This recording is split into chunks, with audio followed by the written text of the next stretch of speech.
Now, we want to talk about schistosomiasis.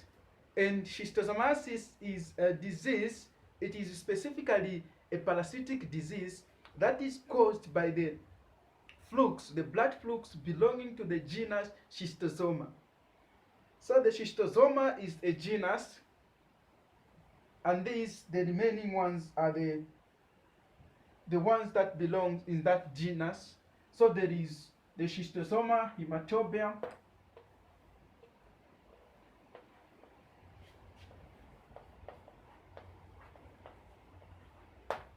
and we have Schistosoma manson,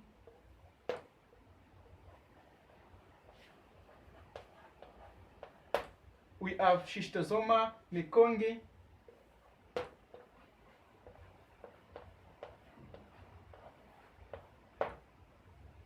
and we have Schistosoma japonica,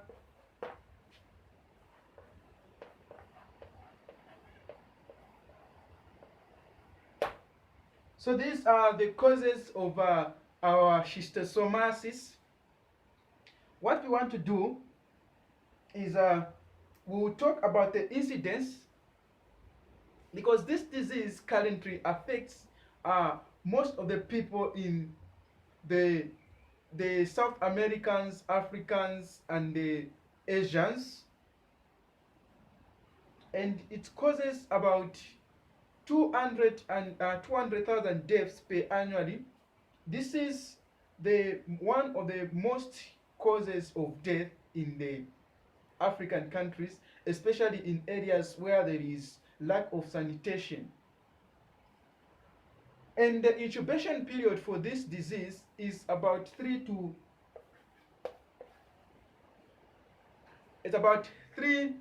6 weeks of incubation period.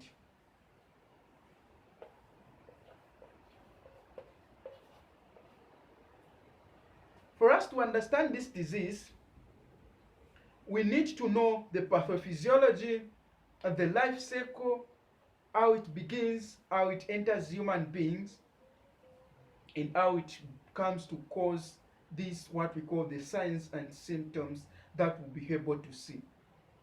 So first of all, we're going to talk about the life cycle of schistosomiasis. And the life cycle of schistosomiasis begins when the woman or the man, or in fact the human being who is currently infected with this schistosomiasis, urinates or tends to defecate in water. So we are going to start. So here we have the human being.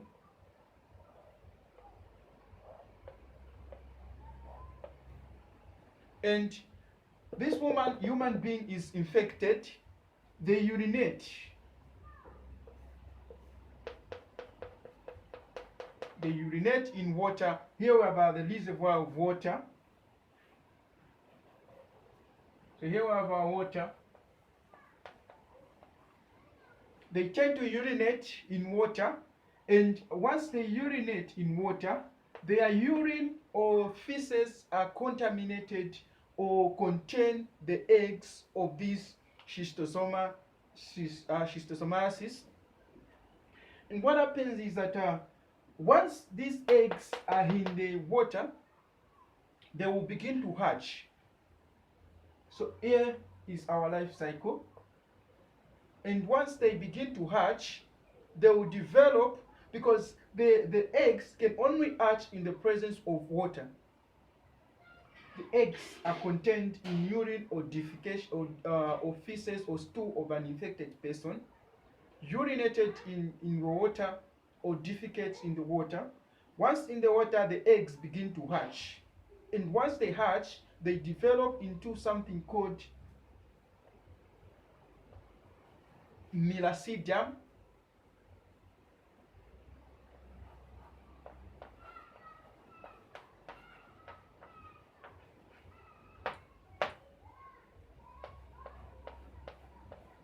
So the eggs develop into melacidium, and this melacidium will move freely in the water and looks for a snail, the freshwater snail, because Once the miracidium is in the water, it can't infect human being.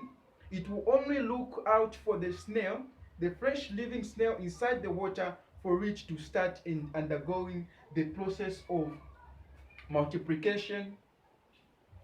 So it will look for water. This is miracidium.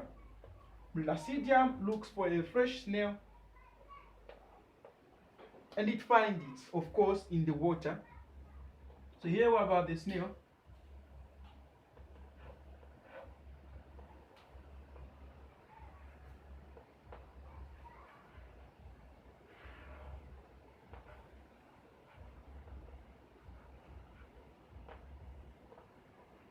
Of course, we go with the eye. So here is the fresh living water snail. The miracidium into the fresh living water snail. And once inside this, the miracidium will develop into something called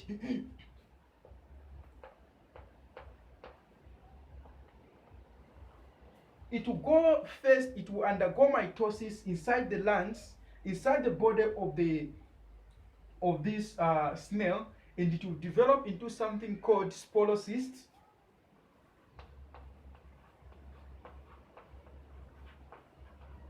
Still inside, again inside, it will still undergo, the sporocyst will spread around the body of this and develop into something called cicadia. So here they will develop into cicadia. And cicadia are the ones that are capable of infecting human beings. Cicadia, the way they have got tails-like structures such that they are able to swim freely along the surface of the water, so that when the human being steps in the water, they are capable of infecting them. So here we have the cicadia.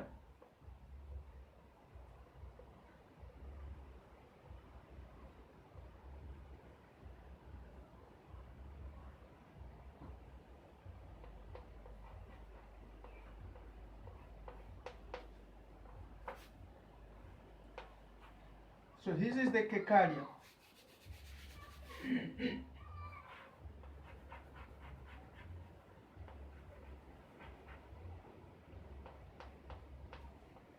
Develops into something cicadia.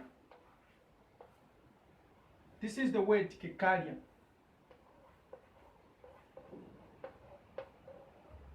Or cicadia, it depends on how you pronounce it, of course. And once this cicadia starts traveling or starts swimming freely along the surface of the water, then the human being will come there. Because there are a lot of activities that happens along the lake sides where the snails are very located. So for example, when you go to that area, you start washing or you step in that water, then these cicadia are capable of penetrating your skin. So what happens is that this will penetrate the human being, into the human being. So this is the human being this is the susceptible human being.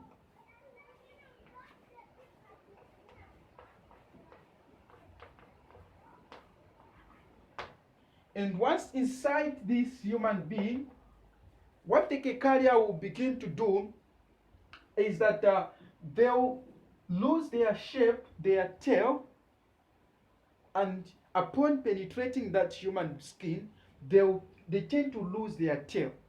And once they are inside the human skin or inside the human circulation, they change into something called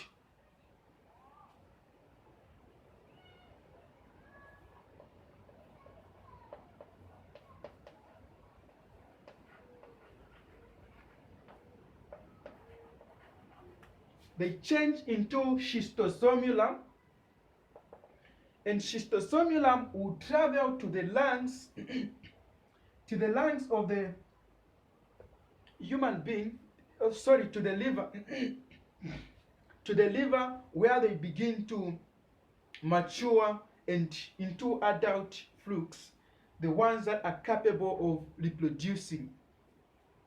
So inside the human being, inside the human circulation, they become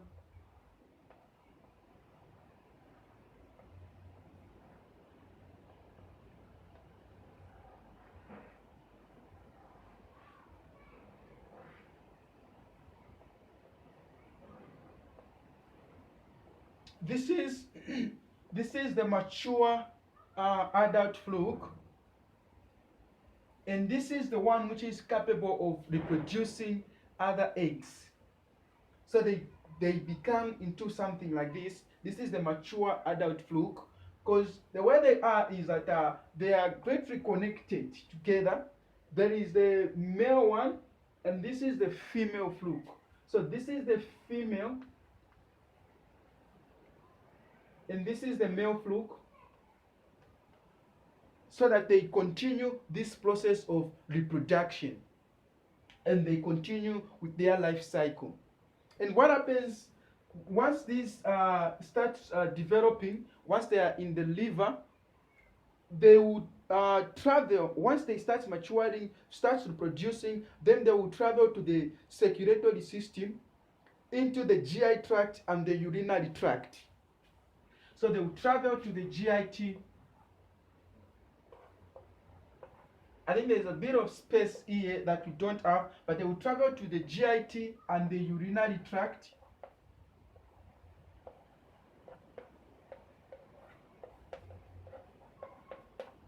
And hence the process begins again. This is the cycle.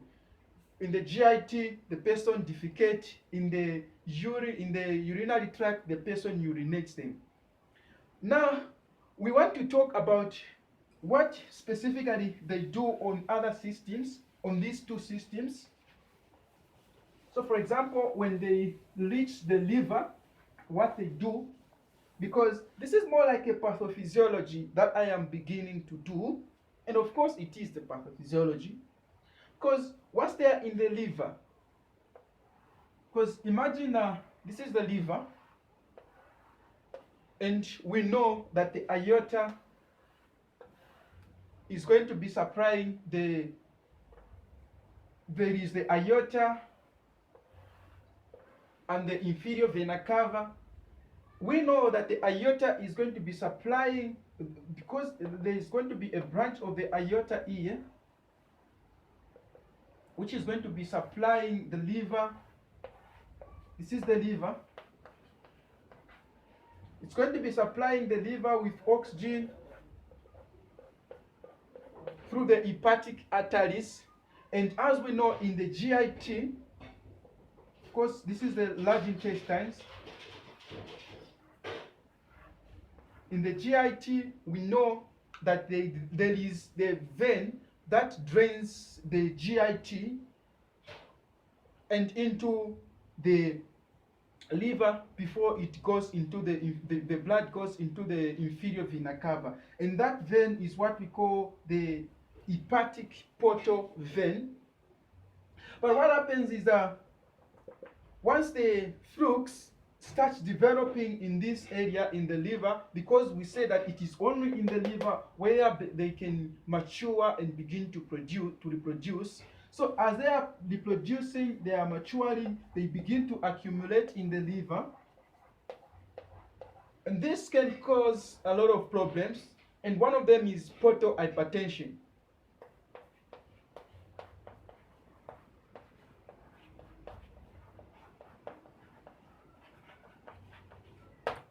Now, portal hypertension can result in what we call ascites.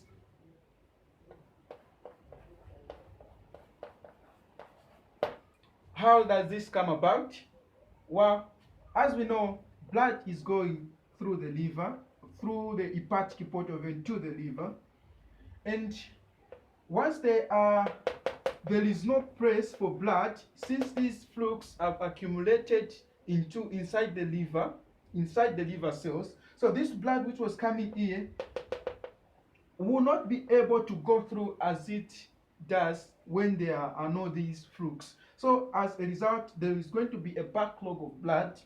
Blood is going to start coming back like this because there is nowhere to go. And once blood starts coming back, then this will cause ascites, accumulation of fluids. And the way this is like this. This is the hepatic portal vein. Blood coming back starts accumulating a lot of blood, and then this will cause the leakage of fluids into these tissues. And it is this leakage of fluids that is going to cause ascites. Again, it's the same on this side. Since they're accumulating, so the blood will be coming back, there will be backlog of blood. Now, what they do on the intestines, imagine so for example, we have a schistosoma manson. It affects mostly the large intestines, the colon. So here we have the colon.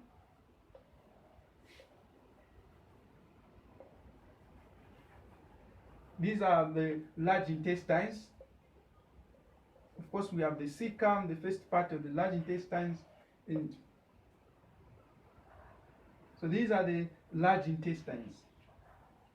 So what happens is that once these flukes emerge or go into any tissues of these large intestines, they start accumulating also there. They start producing, laying eggs in there. And what happens is that once they lay eggs, they start growing like this. So we imagine this is the part where there is the flukes. So these are the flukes, the adult ones. Now, this is going to cause rupture of blood vessels in the surrounding tissues in the peritoneum. And once that happens, then that is going to bring about blood. And this is blood in stool.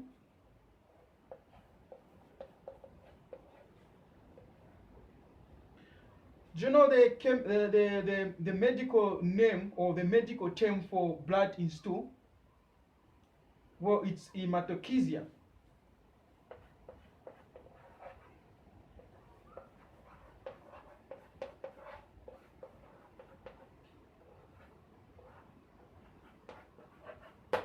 So hematochezia is the medical name for blood in stool.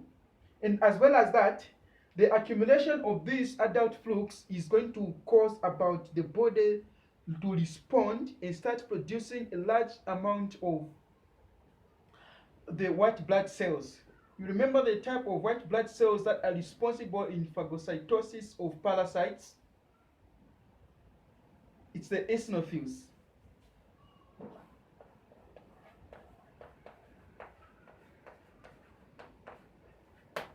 So the eosinophils are going to rise in number, and this will bring about eosinophilia.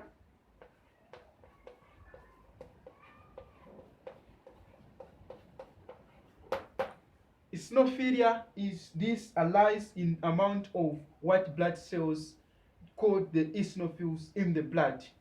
And it's the same on the bladder. So imagine this is the bladder.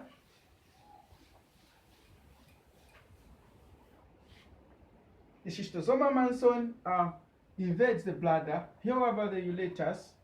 So this is our bladder.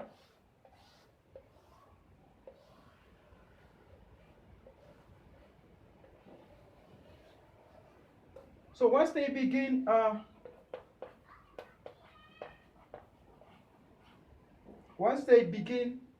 invade the tissues of the bladder, they start glowing. Again, also this can lead to rupture of blood vessels surrounding the bladder or the tissues of the bladder, and this can bring about hematuria.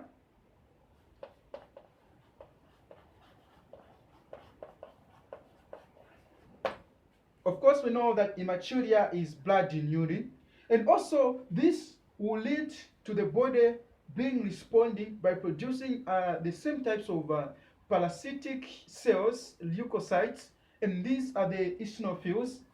Also, there is going to be eosinophilia.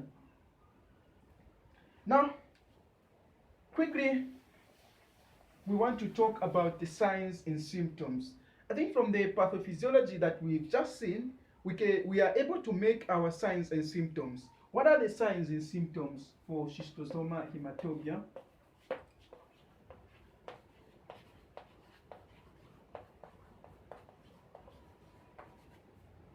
The first sign and symptom is going to be fever.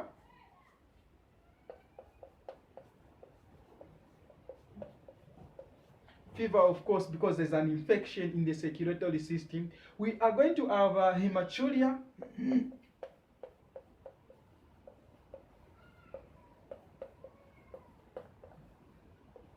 These are the most cardinal signs, hematuria and hematochezia.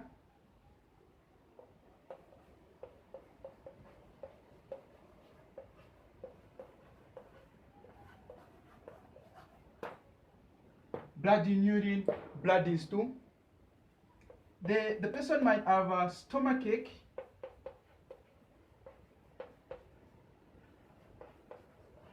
Stomach ache, of course, because the flukes are eating up their colon, their large intestines. The person also might be coughing.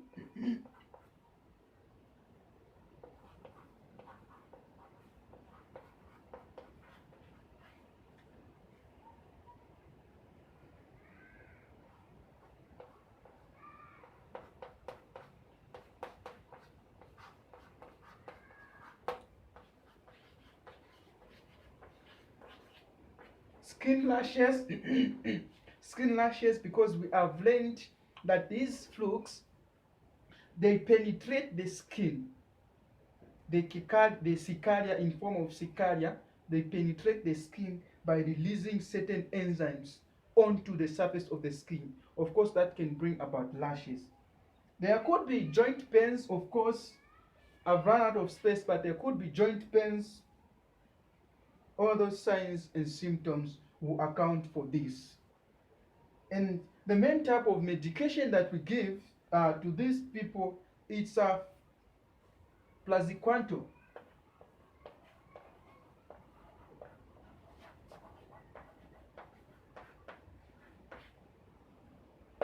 So this is our main medication for our schistosomiasis, because it's going to act against the flukes.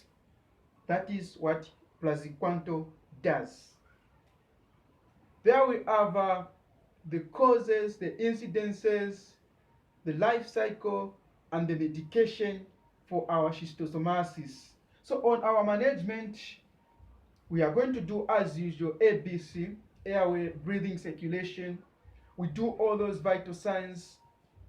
We do our medication, and our medication care is going to be based on Plaziquantel. Of course, we give it 3 times a day.